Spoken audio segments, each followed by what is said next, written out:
What is up, YouTube? It is your boy echo-YGO coming at you guys with a brand new video. I'm here with Fitz, got first place with what is it? A Ghost Dad Dark Arm Dragon tournament. Won this little bad boy today. Hell yeah! What did you play, man? I played instant fusion zombies, but Ooh. without the emergency teleport stuff, which we'll get to in the profile. But Nice. so zombies. Zombies with divas and instant fusion stuff. Yes, sir. Let's see it, bro. Alrighty, so pretty standard for most decks that classify themselves as zombie decks. We got the 2 Goblin Zombie, got the 1-of zombies of Plague, Mizuki, Zombie Master, and Reaper. So these are like signed by 10 foot. Let's go. So these are all the Goblin targets. You know, pretty standard stuff. Yeah. For the recruiter package, I play the 3 Triple pyramid turtle. Yeah, and then I play 1 tomato for 4 total. So I play triple turtle. The pros of like some people play 2 and 2. The pros of tomato are that it's an extra dark for like dad and allure, as well as like the 1400s can sometimes matter. Like you can crash with Armageddon Knight, but the turtle being able to go into like monsters in defense, as well as it being able to go into like Mizuki and Zombie Master sometimes come up. Like against Black Wings, you can like ram in a turtle, and just like float into like a big dude and have that beat over something. So I think turtle overall is better. Tomato has its pluses, but I think it's just, you know, I just use it as the 4th recruiter. Then for so we have the Plague obviously. For non-zombie tuners, I am on the 2 Divas and the Gale, as opposed to the Psychic package that a lot of instant fusion lists have been playing.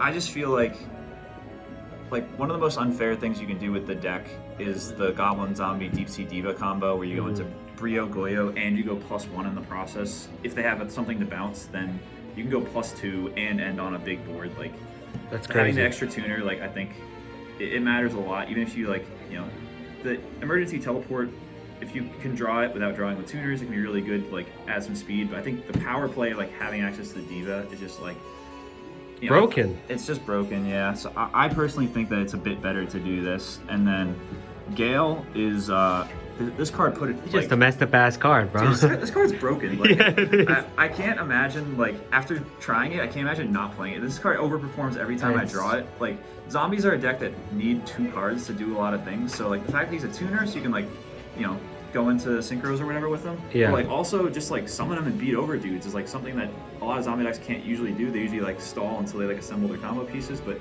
having cards that do stuff on their own is awesome. And like there are a lot of floodgate monsters that are problems, like Thunder King, Clocky Mirror, Drago, Vanity's Fiend. This guy kills all of them. It's crazy. Yeah, love me the Gale. It's a tomato target too, which can come up. Oh yeah, it's a dark. And then the last of the little dudes, this one's a bit non-standard, I would say, is I also play the Card Trooper. Reason being is I kind of just wanted another starter, but I didn't really want to go up to like a 5th recruiter, because like that can just be kind of passive and slow. I ended up deciding to try out the Trooper as, you know, just again a card that does something on its own. Like you can mill some darks for dad or mill a zombie for Book of Life, as well as like on its own, like 1900 gets under bottomless, can swing confidently into like set Rykos and hamsters, or like crash with an alias or something. Yeah. And like zombies have a lot of trouble going second, and this kind of helps a lot with that. Just like summoning a dude, getting your grave set up, and then like swinging is just like a faster play than like a lot of zombie decks have. And card's just like really good. Yeah, he can like bait stuff too, right? Like deep prisons and it can. Actually, at round 2 I played against Glads today, where Howard. Howard opened with summon Laquari, set Mirror Force, and I summoned Trooper into that. And he's like, "Fuck." Yeah, you have to trade. He didn't Mirror Force. It just beat right over the Laquari. Yeah, the name. Yeah, that's sick. So dude. like, zombies don't really like play another card that can do that. Yeah, I love Card Trooper, and I think it's been really solid. You can like side him out if you're afraid of deck dev or something, but I think he's pretty good. And then sick. I play 3 Caius because cards just busted, and you know I think the big appeal of like the zombie recruiter into goblin should be this for +1 is really strong, as well as like the instant fusion stuff like gives you a way to like go into this going second as well, which is really awesome. Like your opponent just like opens with a T set, like instant fusion into it. Caius the monster can put you up on tempo, as well as like, you know, set up your graveyard for Book of Life stuff as you go. So yeah, Love Caius. It's just like so good in so So, many situations. so my question is, for this guy, do you only usually tribute Goblin Zombie for it, or has there been? That's the ideal situation. If at all possible, I'm really not trying to tribute a battle recruiter. I like am trying my best to be patient to let it die to float into a goblin first. Yeah. Sometimes it's not always possible, but like worst case, like unless you walk into like a pulling the rug or solemn or something, like you're still breaking even on card advantage. Yeah. And sometimes it can be necessary. Mm-hmm. Obviously, you want to get the +1, but like I'll instant fusion summon it, which isn't a plus, or like sometimes I have to tribute over like a Reaper turtle or something. Mm-hmm. But ideally, you want to be like playing patient and like going for that plus if you can. Nice. Doesn't always work out, but sometimes you can. And then for the big dark one-offs, we play Gores, Trag, and the Father. Oh. Which we can now upgrade this guy to the Ghost one. Yeah, let's go. Pretty standard for zombie stuff. Trag's really busted in zombies with all different levels, and like pitching Mizuki Steel Monster can be kind of crazy. Good card. Yeah, pitch Mizuki, pitch maybe Plague, maybe. Yeah. Steal a swap prog or something. I don't know. Trag pitching Plague to break a dupe block actually comes up. Oh, sick. It's pretty nice in that matchup.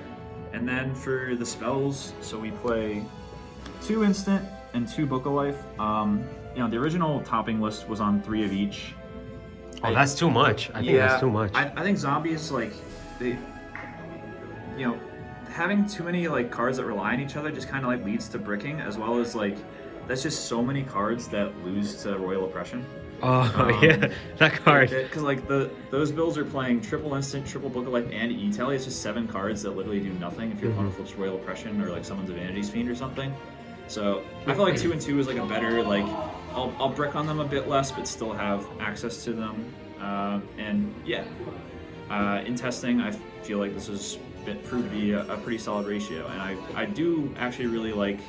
So like this is very similar to a list I was playing before, but I just added in the instant fusions, and I gotta say I like it a lot. It like helps solve the going second problem with like the instant fusion to Caius play. Gives you like an extra extender, which can be really useful for like putting on more aggressive clocks in matchups that you really want to be doing that, like against like Christia Sworn or Frogs, like something where like the longer the game goes, the more it favors them type of thing. Nice. As well as like the Reaper on the Nightmares is like really fun and cool card. We'll get into that after. Yeah, you can Book a Life that guy, rip a card, like that feels awesome. Yeah. And then the rest of the spells are just pretty standard for zombies. The one-ofs of Brain, Mind, Allure, Heavy, MST. Nice. Nothing too crazy there. And for the trap lineup, I am on 11 of them. Oh. So, again, the one-ofs. The GOAT format staples. Does shoot Torrential Mirror Force. I'm actually not on Solemn Judgment. Oh. You may notice. So, reason being is that, well, my teammate Dimitri actually has a theory that we greatly overrate Solemn because... Oh, the guy that won... the guy that won... Worlds.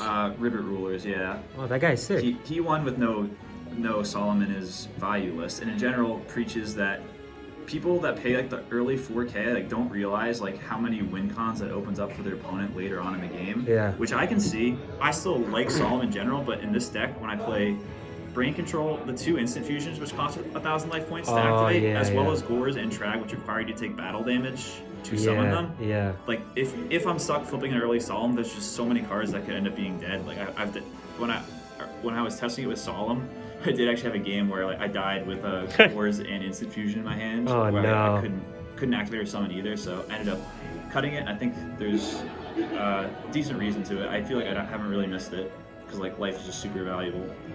And then rest of the trap lineup, we got 2 bottomlesses. Broken card. I've been doing this a lot lately with trap lineups. We're just doing 1 prison, 1 compulse instead of like 2 prison or 2. I like having the mix up. They're good in their own matchups. They do different things, like keeps the opponent having to respect more cards. It's more versatile. You're saying. It's more versatile, and I side like extra copies of these 2 to like bring in matchups where they're better. One and one for the main deck has been feeling good for me. Then I also main deck 2 Dust Tornadoes. So nice. That's for the oppression, I'm assuming. Yeah, as well as I think Blackwing is one of my tougher matchups. Yeah. So I'm kind of like preing a bit by like main decking the Dust Tornadoes, but I do think in general like this is a combo oriented deck. Doesn't like back row, like especially chainable back row at break at key points like Book of Moon Compulse when you're going for big plays or like really pesky. as well as like obviously you just can't play when oppression's on the board. So Yeah, I that think card is having nasty. extra main deck outs to that are crucial. Even in matchups where this isn't the best, like against Frogs or Lightsworn or something, you can still like end phase snipe like a discard trap or a beckoning light or something, where like they're not completely useless, even though you would probably side them out. Yeah. But I think the pros outweigh the cons in a deck like this, where you really want to have those outs to cards like Oppression as well as Whirlwind, just picking off traps to like free up your big combo plays. Nice. And then the last traps we play are the I combo freaking ones. hate this card. It's so broken. It's a good one, yeah. So Call just as like an extra book of life, but also is nice. Like if they try to blind space it, you chain target your Goblin, Zombie, your Card Trooper. You can get a plus that way. You can revive Synchros, which is awesome. As well as like if you revive a Goblin, sync with it, then it actually stays on the field, and you can like Brionic bounce it to like reuse it, which is really fun. Yeah. So really good card, and then Return just It's absolutely broken, busted. dude. Like if I'm resolving this card, like my You're win rate winning, is probably yeah. like 90%. Yeah. Like, that card just goes So so my hard. question is, you have Call of the Haunted, but you don't play Sangan. So what are your thoughts on that? So I don't play Sangan, but I also play Card Trooper. So that's like that's another target that you can call the Haunted back if they target it, because then you'll get the draw. Yeah, you get the extra draw. But yeah, Sangan in general, I feel like Card Trooper just kind of does Sangan's job better. Is my take on the matter. Like sure, Sangan can search exactly what you need, but 1,000's like really small. It's not really doing anything. Just kind of sitting around, and you already have goblins that kind of fill that role of what you want to be like tributing or synchroing with anyway. So it's just a big thing that beats over. Yeah, I think having you know a card that actually like does something and trades favorably on its own, I think it's just better than another card like Sanyan, which just like sits on the field until I do something with it, or my opponent runs it over. You know. Nice. But that's just kind of my. So the take Trooper on is MVP for today, or what? I wouldn't say MVP, but it was good. Decent. I'm never upset to draw it. Nice. Okay, on to the side deck. Sure, we'll do side deck. I will say for the side deck, this is like still in flux and is almost certainly changing for my next tournament that I'm playing in a couple days, actually. Oh yeah, the Sunday big tournament. But we'll go over what I played today, what I liked and what I didn't like. So some Floodgate monsters right off the bat with Dinah and 2 Vanities. I actually just like threw this in the side last minute because I was originally thinking I could side 2 of this with the instant fusions. Oh, you used a free tribute. Yeah, free tribute. But like in practice, like I'm not always ahead, and a lot of times Caius is just better. Yeah. Even against Frogs, like I felt like I would like take out a Caius or 2 for these, and then I'd be staring down a dupe lock, or like they would Caius me, and I'd be like, oh, I wish I could just like Caius their Caius and like get in for some damage, as opposed to just like summoning a Vanity's Fiend that can only crash with it. Yeah.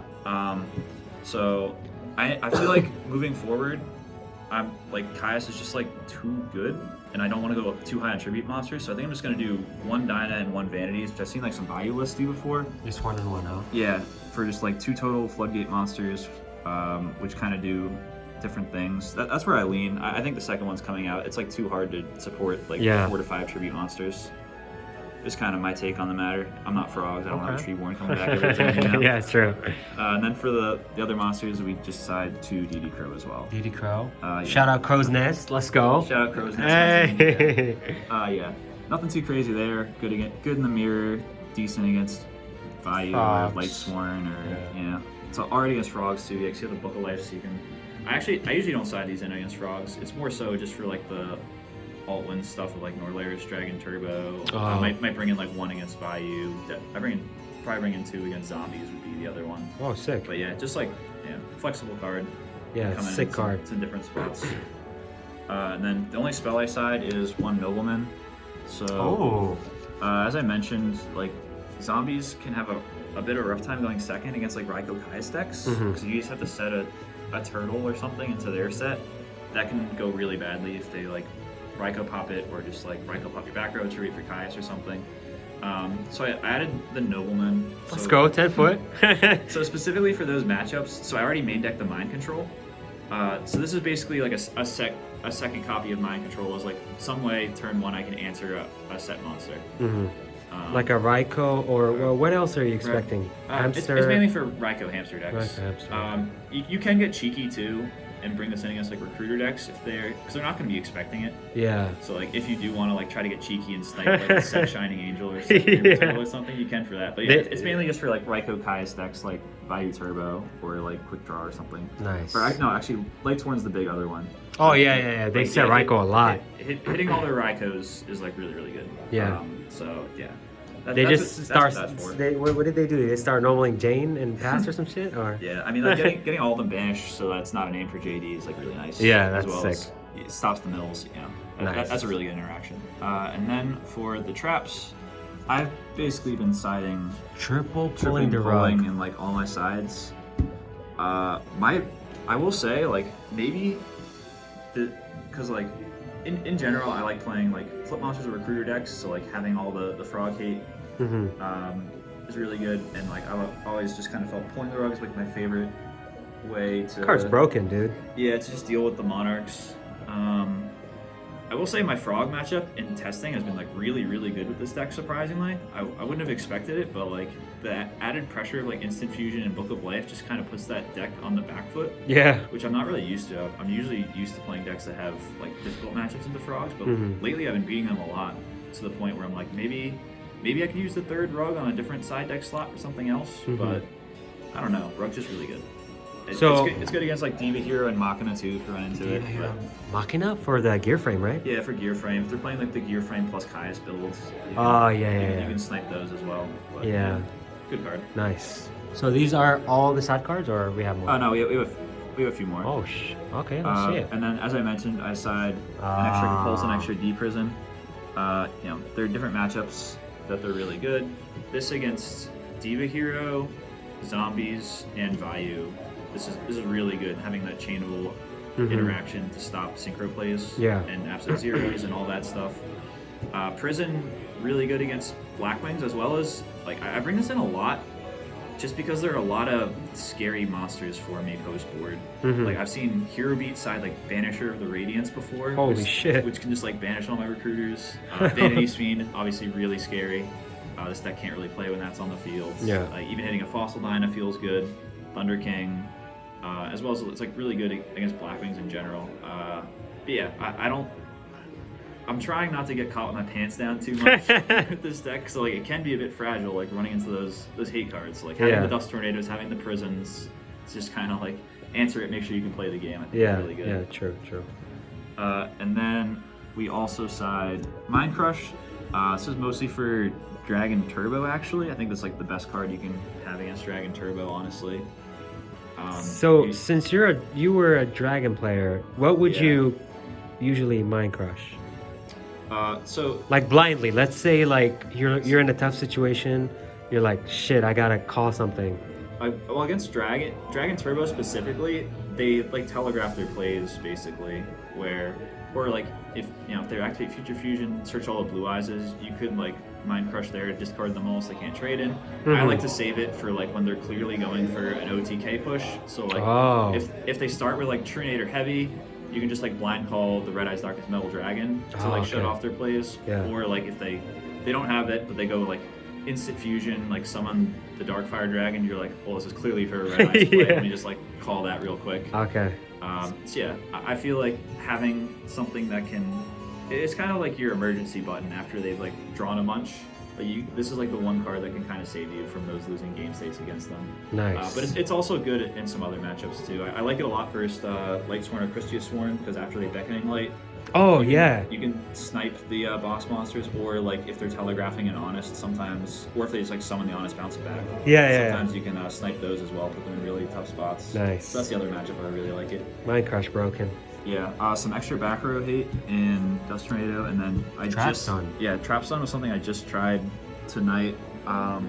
Is it good?